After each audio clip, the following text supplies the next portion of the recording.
Hmm? Third Newton motion of law. Ano yun?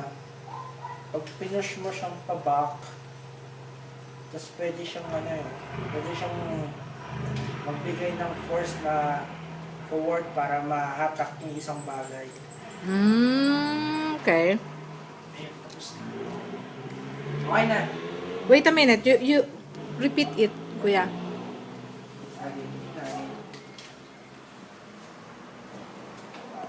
Explain mo. Ano yan?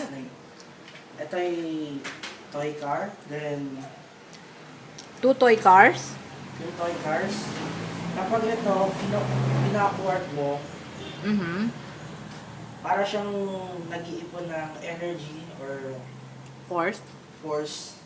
Sabay pag binitawan mo, magkakaroon siya ng acceleration, then Tingin pwede ka na dito. siyang- Ha? Tingin ka dito. Tapos? Magkakaroon na siya ng movement.